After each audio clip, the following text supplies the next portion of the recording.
तो हो सकता है कि उस बच्चे की जो स्लो लर्निंग की वजह है, या जो कम सीख रहा है, या उसकी वोकेबलरी लिमिटेड है, या कम्युनिकेशन स्किल उसके लिमिटेड है, बाकी डेली लिविंग स्किल उसके लिमिटेड है, हो सकता है कि उस बच्चे में इंटेलेक्चुअल कैपेबिलिटीज, या जिसको हम आईक्यू लेवल कहते हैं, या उसकी लर्निंग कैपेबिलिटीज उसकी कम हो, बाकी बच्चों की निस्बत एवरेज से कम हो।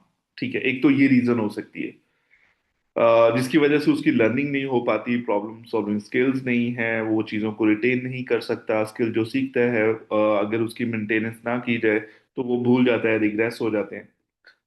दूसरी रीजन हो सकती है कि उस बच्चे ने इमिटेशन स्किल्स डेफिशिएंसीज हैं।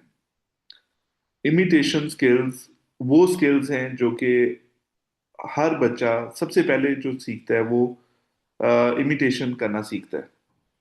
अब जैसे फॉर एग्जाम्पल, कोई भी एक बच्चा है छोटा, 8 8 महीने का है, 10 महीने का है, आपने देखा होगा कि 8 से 10 महीने के जो बच्चे हैं वो एक्शंस को, वो वर्ड साउंड्स को वो निकालना शुरू करते हैं। ठीक है, 11 महीने 12 महीने में वो प्रॉपर एक साउंड को कॉपी करना सीखना शुरू कर देते हैं। अब बेसिकली वो बच्चा सीख रहा है language interaction through imitation skill. ठीक है, ऑटोमेटिकली उसमें इमिटेशन स्किल बिल्ड हो रहे हैं, वो देख रहा है, दूसरों को ऑब्जर्व कर रहा है, अपनी मदर को देख रहा है, अपनी मदर को ऑब्जर्व कर रहा है, कैसे बात कर रही है, क्या तरीका है उसका, लहजा क्या है बोलने का, कौन सी लैंग्वेज सीख रहे हैं, क्या वर्ड्स मदर बोल रही है। ठीक है, इसी तरह से फादर है, उसको ऑब्जर्व कर रहा है, उसके इर्द गिर्द जितने लोग हैं उनको ऑब्जर्व कर रहा है कि how they are behaving and interacting with me, and this is how I have to interact with the other individuals, और मदर के साथ मैंने कैसे इंटरेक्ट करना है। वो सीख रहा होता है, ऑब्जर्व कर रहा होता है, हम बेसिकली उस टाइम पे मॉडल कर रहे होते हैं उसके सामने, हम हर चीज मॉडल करते हैं। अब एक बच्चा, मैंने बताया 8 महीने से उसमें थोड़ी सी इंटेलेक्चुअल कैपेबिलिटीज बिल्ड होना शुरू हो जाती हैं, जो कि तकरीबन 1.5 साल का एक बच्चा है, वो प्रॉपर इमिटेशन स्टार्ट कर देता है अडल्ट्स को। हर एक एक्शन को जो भी देखेगा उसको इमिटेट करेगा, जो वर्ड बोलना सुनेगा बोलते हुए उनको वो रिपीट करने की कोशिश करेगा। हम कोई कुछ भी कर लें, कोई एक्शन कर लें, वो उसको रिपीट करेगा। अब अगर मदर फॉर एग्जाम्पल किचन में काम कर रही है, तो वो किचन में काम करते हुए मदर को कॉपी करेगा। मदर नाइफ के साथ काट रही कोई चीज, वो ट्राई करेगा, अच्छा मुझे भी कोई चीज मिल जाए, मैं भी उसको काटना शुरू कर दूं। तो ये स्किल बच्चों को हेल्प करता है to build the further skills, चाहे वो कम्युनिकेशन के हैं, या डेली लिविंग स्किल्स के, या लाइफ स्किल्स कुछ और है, कुछ भी है। सो बच्चा सीखता है थ्रू इमिटेशन। उसमें अगर इमिटेशन होगी तो he will learn a lot of things, language, social interaction, the way of interaction, the way of talking, the way of interacting with other people, socialization, और बाकी जो लाइफ स्किल्स हैं, adaptive skills हैं, वो सारे के सारे वो सीख रहे हैं थ्रू इमिटेशन। हम मॉडल कर रहे हैं उसके सामने, एज अ मॉडल है, और वो हमसे सीख सीख के परफॉर्म कर रहा है, वो देखता है। जैसे कहते हैं ना कि बच्चा अपने पेरेंट्स को अडॉप्ट करता है उसकी हर एक चीज को। ठीक है, तो फादर जैसा होगा बच्चा, बेटा वैसे ही होगा, मदर जैसी होगी उसकी बेटी वैसी। क्यों होता है ऐसे? क्योंकि हम मॉडल होते हैं अपने बच्चों के लिए। हाँ, वो हमसे सीखते हैं, हमें ऑब्जर्व करते हैं, हर लम्हे हमें सीख रहे होते हैं। हम कुछ भी बात कर रहे हैं अपने आपस में, हस्बैंड वाइफ, बच्चा हमें ऑब्जर्व करता है, वो सीख रहा होता है हमें। तो ये क्यों हो रहा होता है? ऑटोमेटिकली हमने कोई लैंग्वेज नहीं सीखा है, बिठा के हमने नहीं कहा बेटा इसको हम मोबाइल कहते हैं तो उस चीज को हम एप्पल कहते हैं, तो इस चीज को हम नाइफ बोलते हैं, कभी भी नहीं सिखा है बिठा के, नहीं। So they are observing, they are learning.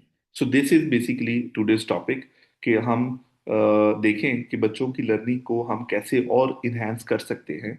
ठीक है, so the way to enhance the learning capabilities of any child, to teach them through modeling, and teaching them some skills of imitation, कि वो हमारे ग्रॉस मोटर एक्शंस को भी imitate कर सके, वो हमारे वर्ड्स को भी इमिटेट कर सके। ठीक है, ताकि उनमें फर्दर जितने भी रिक्वायर्ड लाइफ के लिए रिक्वायर्ड स्किल्स हैं वो इनहेंस किए जा सके। ठीक है, तो ये तो चीजें मैंने आपको बता दी कि इमिटेशन होती क्या है किसी बच्चे में।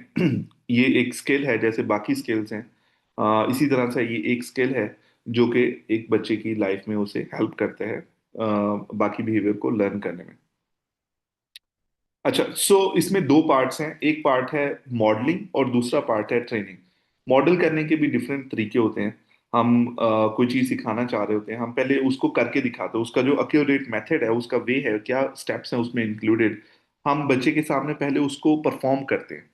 ठीक है, तो बच्चा हमें ऑब्जर्व करता है। अच्छा, मॉडलिंग भी हम कर रहे होते हैं जब हम चाहते हैं कि बच्चे सीखे कोई चीज। जब हमें बच्चा ऑब्जर्व कर रहा होता है तो हम कोशिश करते हैं कि उस टाइम पे मॉडल करें, ताकि जब वो ऑब्जर्व करे तो हम उस टाइम पे कोई चीज परफॉर्म करें, तो वो इमिटेशन कैप उसकी जो अपॉर्चुनिटीज, सॉरी, जिसको हम कहते हैं जो उसकी चांसेस है वो बढ़ जाते हैं।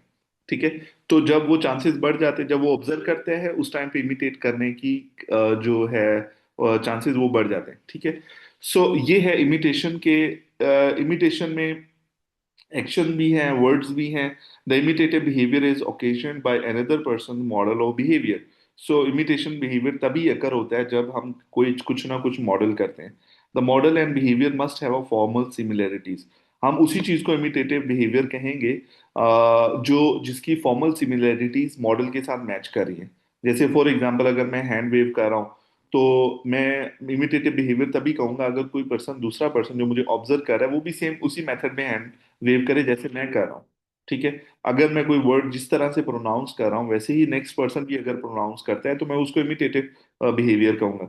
ठीक है, अगर वो सेम फॉर्मल सिमिलरिटीज सेम नहीं है, मतलब कि जैसे एक बिहेवियर दिखाई दे रहा है तो दूसरा पर्सन वैसे ही बिहेवियर परफॉर्म नहीं करता फ्रॉम स्टार्ट टू एंड, तो वो इमिटेटिव बिहेवियर्स नहीं है।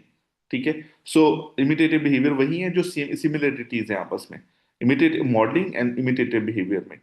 And imitative behaviour follows the model behaviour closely in time. जैसे फॉर एग्जांपल मैं अगर कहूँ कि इमिटेटिव बिहेवियर्स क्या है, विद इन 2 सेकंड में बच्चा जो है रिपीट कर देता है मुझे। जैसे मैं एक्शन परफॉर्म कर रहा हूँ, मैं अगर वेव हैंड कर रहा हूँ, क्लैपिंग कर रहा हूँ, तो the child is able to repeat that action within 2 second. तो रिक्वायर्ड ये होता है कि 2 सेकंड के अंदर अंदर उसको इमिटेट कर ले।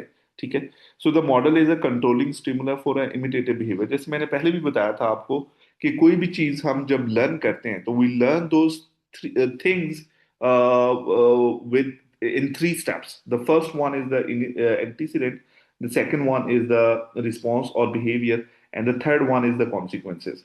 जो लास्ट लेक्चर में हमारी बात हुई थी थ्री टर्म कॉन्टिजेंसी की, या जिसको हम कहते हैं थ्योरी है लर्निंग की, बिहेवियरिज्म में, बिहेवियर अप्लाइड बिहेवियर एनालिसिस में, कि हम स्टेप्स में सीखते हैं ए बी और सी के। ठीक है, तो जो मॉडल है वो एंटीसीडेंट है।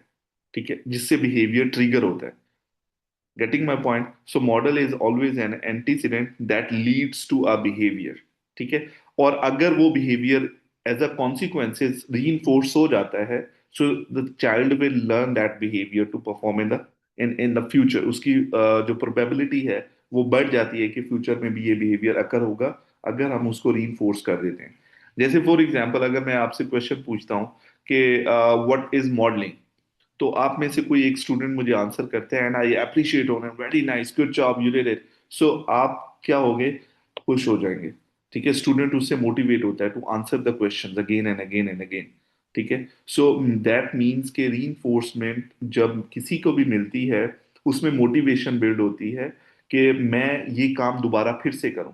ठीक है, ये काम दोबारा फिर से करूं। इसी तरह से बच्चों के साथ भी होता है, जब हम बच्चे को model as a antecedent present करते हैं, उसके बाद जब बच्चा उसको इमिटेट करता है, इमिटेशन स्टार्ट में हो सकता है हम थ्रू प्रॉम्प्टिंग स्ट्रेटजीज इमिटेट करवाना पड़े।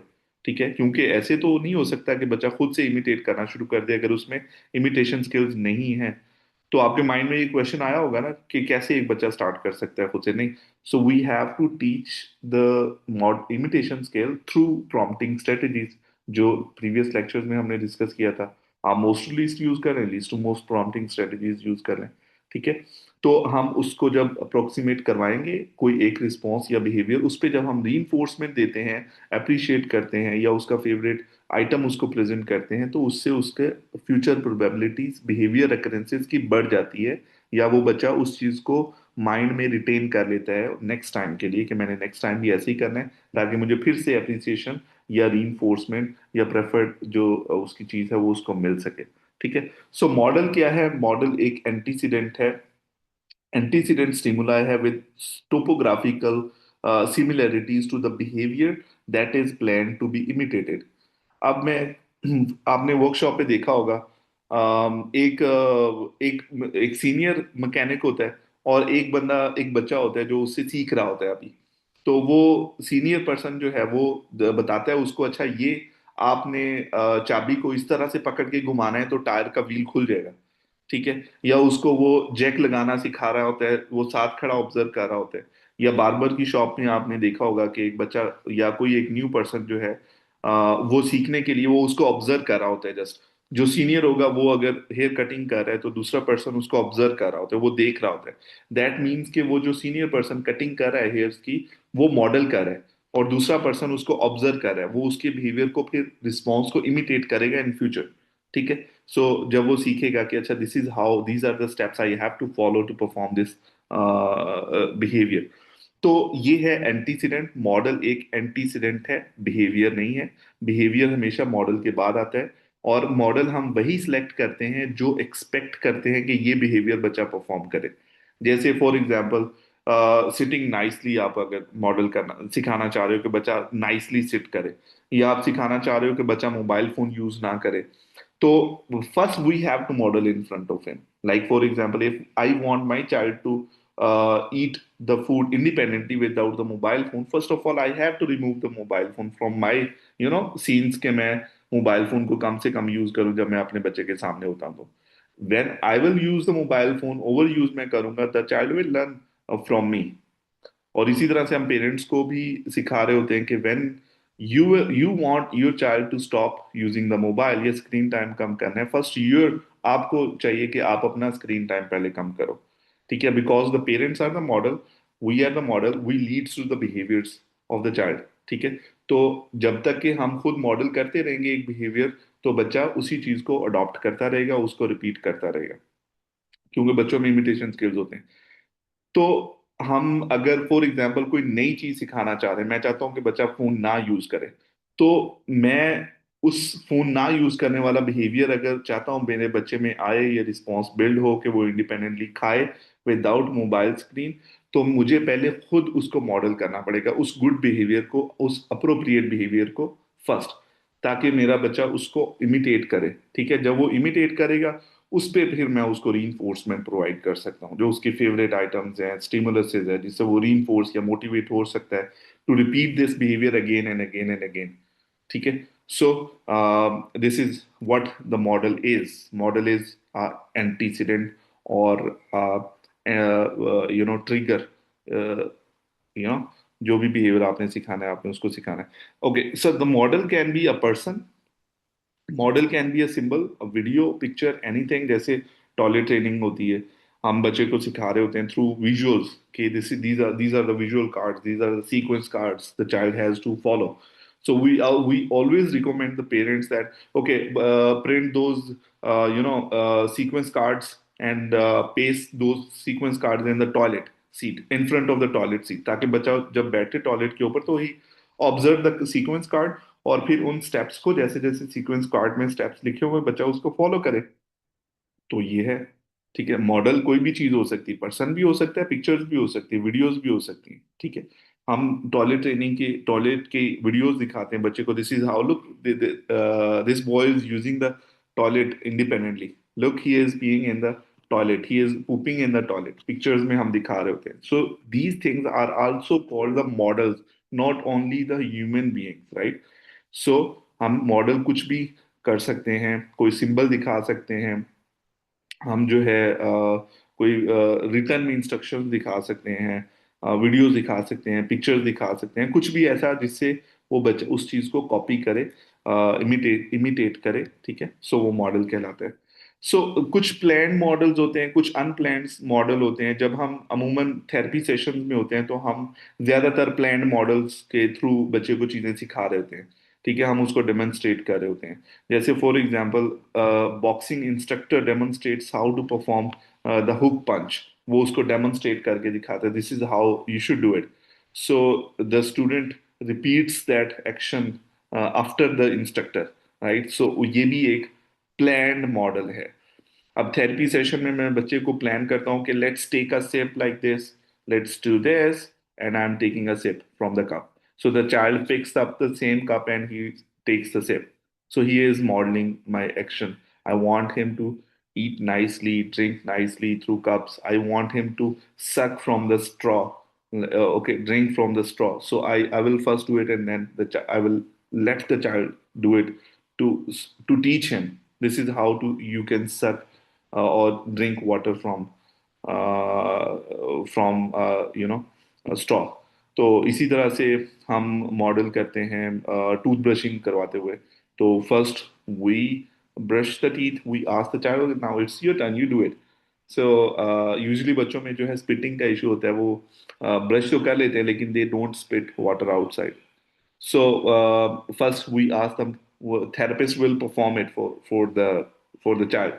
So जब therapist ने उसको सिखाना है तो therapist will take a sip of water and he will spit, he will rinse his mouth and then he will spit it out. तो बच्चा फिर उसको ऑब्जर्व करता है, this okay this is what I have to do it. So बच्चा भी फिर SIP लेता है, फिर वो रिंस करना है माउथ, फिर बाहर निकालता है पानी को। तो this is where models can help us. और प्लान मॉडल्स हमेशा चीज़ें, कुछ नई चीज़ें, अप्रोप्रिएट बिहेवियर सिखाने में, कुछ नए स्किल सिखाने में काफ़ी ज़्यादा हेल्पफुल होते हैं। कुछ अनप्लान्ड मॉडल्स होते हैं। अनप्लान्ड मॉडल्स का नाम से ही आपको पता चल रहा है कि these are any antecedent stimuli that evoke the imitation. These occurs in everyday social life. ठीक है। सो एवरीडे सोशल लाइफ क्या है? हम लोगों को देखते हैं, ठीक है, हम बाहर निकलते हैं। ये जो फैशन है क्या है? ये अनप्लान्ड मॉडल्स हैं। हम मॉल में चले जाएं, ओके ये ड्रेस यार लोगों ने आजकल पहना हुआ था, बाहर हम बाहर गए हैं तो अच्छा ये ट्रेंड चल रहा है, हेयर का ये ट्रेंड चल रहा है, ड्रेसिंग का ये ट्रेंड चल रहा है, फैशन का ये ट्रेंड चल रहा है। हम अगर टीवी शोज में देख रहे हैं फैशन शो, हमें अंदाजा होता है अच्छा ये आजकल इन है ये चीज। तो ये अनप्लान्ड मॉडल्स हैं, हम दूसरों से सीखते हैं। अच्छा उनके बात करने के तरीका भी हम सम टाइम जो है वो मॉडल कर रहे होते हैं, खुद से ही ऐसे अनप्लान्ड होते हैं।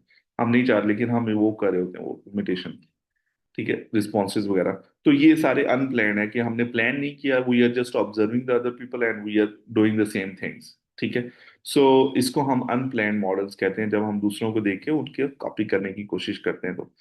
तो फॉर्मल सिमिलरिटीज की जब हम बात करते हैं तो फॉर्मल सिमिलरिटीज मॉडलिंग और इमिटेशन में सबसे इंपॉर्टेंट पॉइंट है। अगर तो इमिटेटिव बिहेवियर में मैंने पहले भी बताया कि फॉर्मल सिमिलरिटीज नहीं है तो ये इमिटेशन नहीं है। ठीक है, हम नहीं कह सकते कि बच्चे में इमिटेशन से स्किल एग्जिस्ट करता है। तो फॉर्मल सिमिलरिटीज का मतलब है point to point correspondence. Point to point correspondence का मतलब क्या होता है? From start to the end point, जो चीज है, जो बिहेवियर है, जो स्टिमुल, वो सेम होना चाहिए from start to end. For example, if I just raise my hand on my face level and then I started clapping and this is my model, and if you like for example Ikra Rauf will do the same behavior, जो जैसा मैंने किया है, जैसा मेरा behaviour दिखाई देता है, ऐसी ही अगर इकरा राउफ भी इमिटेट कर देती तो ये इमिटेशन है, ये फॉर्मल सिमिलरिटीज है। फिर हम कह सकते हैं कि इनमें इमिटेशन स्किल्स हैं। अगर बच्चा सेम टू सेम परफॉर्म नहीं कर रहा या उससे मिलता जुलता सिमिलर परफॉर्म नहीं कर रहा, मैं कहता हूँ कि डू दिस, और बच्चा ऐसे ऐसे करता है, तो do you think it's imitation? It's not imitation. ठीक है। तो इसमें फॉर्मल सिमिलरिटीज नहीं है। चाहे वोकल स्टिमुलस है, चाहे जो विजुअल स्टिमुलस है, तो दोनों कंडीशन में फॉर्मल सिमिलरिटीज होना जरूरी है। अगर मैं कहता हूँ see apple, the child says apple, I good job, इसमें फॉर्मल सिमिलरिटीज है, इसमें पॉइंट टू पॉइंट कोरिस्पॉन्डेंस है, क्योंकि from the start apple word start with the a and ended with the l sound. So I said apple. So the child said apple. So ये है formal similarities। ठीक है। Okay, सो temporal relationship क्या है? Temporal relation क्या हो, temporal होता क्या है वैसे? कोई मुझे बताएगा? What does temporal mean? What does temporal mean? हमने ये शायद डिस्कस भी किया था।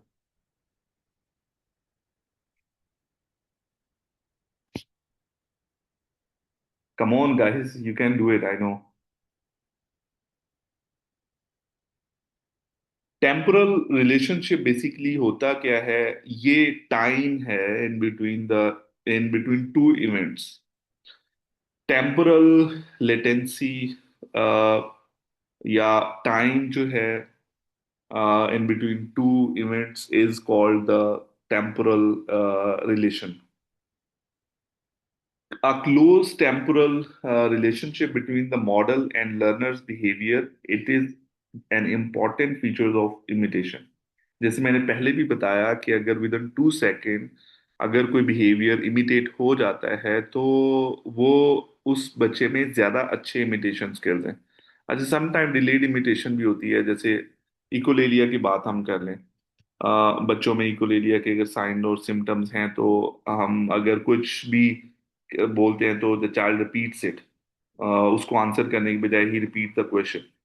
सो समटाइम डिलेड इकोलेलिया भी होता है। तो ये बेसिकली इमिटेशन की एक ओवर जनरलाइज्ड फॉर्म है इकोलेलिया, ठीक है। सो इसमें टाइम का एक इम्पॉर्टेंट रोल होता है, जैसे कि बिहेवियर एंड इट्स कॉन्सिक्वेंसेस। जब हम रीइंफोर्समेंट पढ़ेंगे ना इंशाल्लाह, उसमें भी हम लोग इस पे डिस्कशन करेंगे कि रीइंफोर्समेंट जो होती है, अगर वो इमीडिएट नहीं है तो उसका कोई फायदा नहीं है, उसकी इफेक्टिवनेस उतनी कम होती जाती है। रीइंफोर्समेंट कॉन्सिक्वेंसेस है। मैं अगर कहता हूँ कि स्टूडेंट को, जब मैं सेशन में होऊंगा डीटीटी ट्रायल्स में, तो मैं कभी भी रीइंफोर्समेंट को डिले नहीं कर सकता, क्योंकि मुझे पता है कि जब मैंने रीइंफोर्समेंट को डिले कर दी उसका कोई फायदा नहीं हो, उसकी इफेक्टिवनेस कम हो जाएगी। अब जैसे मैंने अगर बच्चे को कहा कि do this, clap hands, the child repeated, get sharp, you did it, very nice. So मैं जो प्रेज उसको कर रहा हूँ, तो वो मैं विद 0 सेकेंड डिले मैं उसको प्रेज कर रहा हूँ, ठीक है। 0.00001 second delay, nano second delay आपने जो है ना वो अपनी रीइंफोर्समेंट देनी है, ठीक है। बट ये भी तब जब आप उसको सिखा रहे हो, और वो आगे रीइंफोर्समेंट में हम पढ़ेंगे कि उसको फेड कैसे करते हैं आहिस्ता आहिस्ता, ठीक है। सो इसी तरह से रिस्पॉन्सेज भी हैं। रिस्पॉन्सेज किस चीज के, जब हम इंस्ट्रक्शन देते हैं तो हमारी कोशिश ये होती है कि बच्चा जो है वो फौरन से रिस्पॉन्स दे हमें। अगर वो डिलेड रिस्पॉन्स देता है तो इट्स नॉट अप्रोप्रिएट रिस्पॉन्स। अगर अपने स्टूडेंट को कहता हूँ मेरे पास 60 मिनट है क्लास के लिए, जैसे मैंने आपसे क्वेश्चन किया टेम्पोरल रिलेशन, टेम्पोरल होता क्या, टेम्पोरल एक एक बिहेवियर थेरेपिस्ट को पता होना चाहिए टाइम, टेम्पोरल मींस टाइम, ठीक है। तो मैंने 5 सेकंड वेट किया, आप में से किसी ने आंसर नहीं किया, फिर उसके बाद मैंने आंसर कर दिया। तो अब देखें, it it does not look appropriate ना। इसी तरह से अगर हम किसी भी स्टूडेंट को या अपने बच्चे को या किसी को भी जो हमसे थेरेपीज लेने आया है, हम उसको जब क्वेश्चन करेंगे, अगर उसका रिस्पॉन्स डिले होता है तो इज इट अप्रोप्रिएट और not? It is appropriate, it's not appropriate, right. तो इसी तरह से जब हम इमिटेशन स्किल सिखा रहे होते हैं तो हमें अपने स्टिमुलस कंट्रोल को बिल्ड करने के लिए कोशिश करते हैं कि हम बच्चे के रिस्पांस रेट हाई हो और वो क्विक हमें रिस्पॉन्सेज देना शुरू करें। अगर डिलेड होंगे तो हम उसको वर्क करेंगे कि इसकी जो लेटेंसी पीरियड है उसको कम करें, ठीक है, ताकि इसके रिस्पॉन्स क्विक आना शुरू हो, विद इन स्पेसिफिक टाइम उसके ज्यादा रिस्पॉन्सेज आए, उसके रेशियो जो है वो बढ़ जाए। So delayed imitation occurs as a result of different controlling variables. जैसे for example, an adult modeled to child how to make a toaster. He placed a slice of bread in the toaster and pressed the button. The next day, the child goes to the kitchen, takes a slice of bread, places it in the toaster, and presses the button. So the topography of the behavior is the same, but the model was not present. ठीक है। सो ये भी delayed model भी जरूरी है। जैसे मैंने आपको पहले बताया ना कि जब हम कोई चीज सिखा रहे होते हैं उस टाइम पे हम कोशिश करते हैं कि चीजें क्विक हों, रीइंफोर्समेंट क्विक होनी चाहिए, ठीक है। बट जब कोई बच्चा सीख जाता है तो हम फिर रीइंफोर्समेंट को आहिस्ता आहिस्ता फेड करना शुरू कर दें, ताकि ये, या हम प्रॉम्प्ट्स जो होती हैं इसी तरह से प्रॉम्प्ट्स को भी डिले करते हैं जब हम सिखा रहे होते हैं। तो दोनों स्टिमुलस, चाहे वो प्रॉम्प्ट है चाहे वो रीइंफोर्समेंट है। प्रॉम्प्ट क्या है? प्रॉम्प्ट हमारी एंटीसीडेंट है, ठीक है। और समटाइम हम रिस्पॉन्स के साथ भी प्रॉम्प्ट दे रहे होते हैं। अच्छा, तो वो अलग बात है। प्रॉम्प्टिंग में हम मैंने आपको बताया भी था कि आप लोगों ने करना है with in stimulus prompt and with stimulus prompt. जिन्होंने पढ़ा होगा शायद उनको समझ आ गई होगी कि प्रॉम्प्ट्स जब हम सिखा रहे होते हैं, प्रॉम्प्ट्स क्विक होनी चाहिए। जैसे मैंने आपको बताया कि रीइंफोर्समेंट क्विक होती है, इसी तरह से प्रॉम्प्ट्स भी क्विक होनी चाहिए जब हम सिखा रहे होते हैं इन अ teaching phase.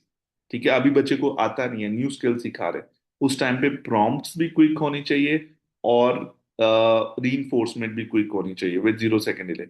But when we observe that the skill has been is being learned or has been learned, so we have to delay the prompt and the reinforcement as well, ताकि बच्चे में इंडिपेंडेंसी बिल्ड होना शुरू हो। ठीक है, सो इसलिए हम प्रॉम्प्ट्स को डिले भी करते हैं। ठीक है, सो ताकि इंडिपेंडेंसी बिल्ड हो, और इसी को हम डिलेड इमिटेशन में भी काउंट करते हैं कि जो चीज हमने पहले सिखाई थी वो बच्चा वही स्किल बाद में परफॉर्म करे इंडिपेंडेंटली। ठीक है, सो ये है डिले करना। ओके, सो अच्छा, इसमें और एज सच इम्पोर्टेंट नहीं है, ये एक रिसर्च है। इसमें यही बताया गया कि कैसे ये जो है मॉडल कंट्रोल करता है responses को। The most important property of imitation, the controlling relationship between a model's demonstration and learner's performance. Um, yeah. So this controlling relationship can be seen when a model evokes similar behaviors without a prior history of reinforcement. ठीक है, इसमें एक important point है जो मैं आप लोगों को बताना चाहूंगा, यहाँ पे मेंशन नहीं है, जिसको हम कहते हैं स्टिमुलस कंट्रोल। स्टिमुलस कंट्रोल क्या है? Stimulus is the antecedent। Antecedent कुछ भी हो सकता है। एंटीसीडेंट कोई इंस्ट्रक्शंस हो सकती हैं। एंटीसीडेंट जो है किसी विजुअल्स हो सकते हैं। एंटीसीडेंट कुछ साइंस हो सकते हैं, कुछ सिंबल्स हो सकते हैं जिनसे बिहेवियर्स अकर होते हैं। ठीक है, अब मुझे बताएं कि जब हम रोड पे जा रहे होते हैं तो ट्रैफिक लाइट्स सबने जो है फॉलो की होंगी। रेड लाइट आती है, we stop the car, immediately we stop the car. Green light आती है तो वी स्टार्ट द कार, तो हम चलाना शुरू कर देते हैं। तो स्टिमुलस कंट्रोल यही चीज है कि जब कोई एंटीसीडेंट बिहेवियर को कितना कंट्रोल कर रहा है, कि उस एंटीसीडेंट के अकर होने पे या प्रेजेंट होने पे हमारा बिहेवियर जो है, रिस्पॉन्स जो उस एंटीसीडेंट के साथ लिंक करता है, वो अकर होता है या नहीं होता। ठीक है, सो ये बेसिकली स्टिमुलस कंट्रोल है। जस्ट गिव मी 1 सेकेंड, मैं अपने लैपटॉप को चार्जिंग के साथ कनेक्ट कर लूँ, जस्ट 1 सेकेंड।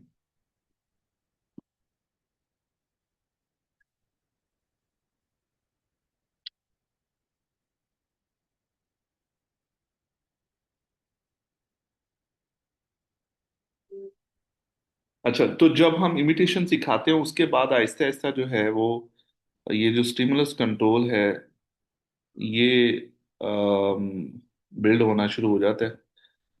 ठीक है, और अच्छा, स्टिमुलस कंट्रोल और क्या होता है? Stimulus control as a teacher, अगर हम क्लासरूम में एंटर होते हैं तो ऑल द क्लास सेड अस्सलाम वालेकुम टीचर, गुड मॉर्निंग टीचर।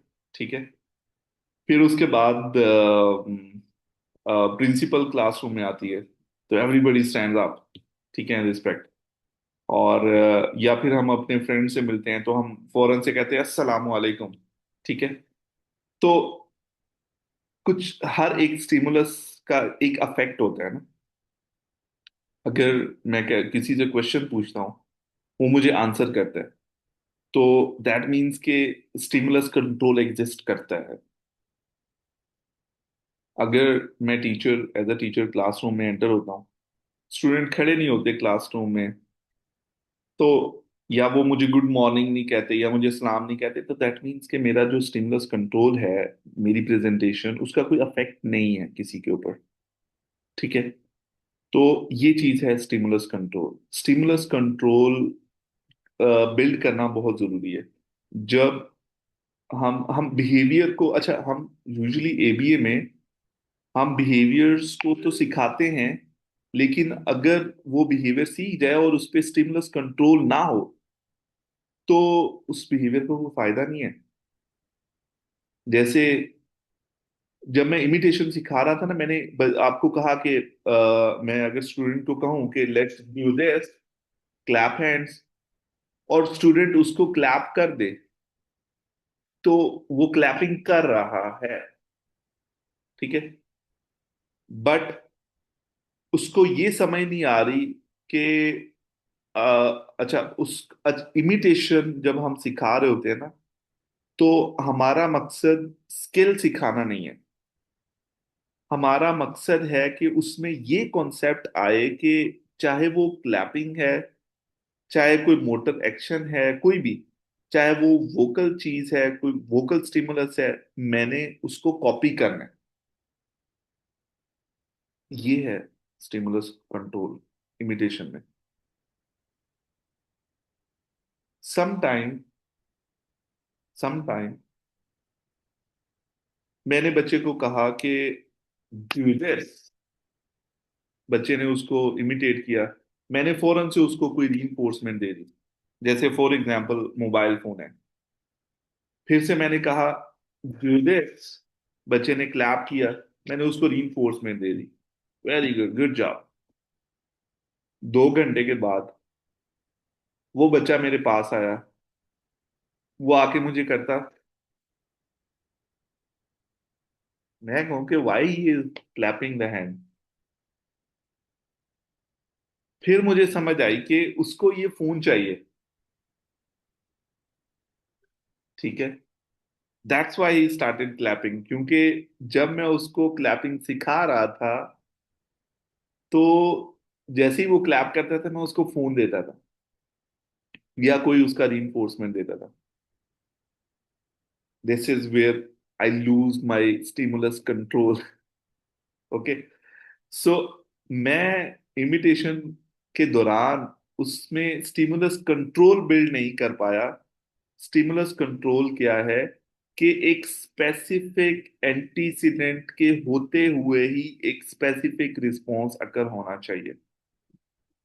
अगर वो एंटीसीडेंट अकर नहीं हुआ और रिस्पॉन्स अकर हो गया है, सो दैट मीन्स के स्टिमुलस कंट्रोल नहीं है, जीरो है।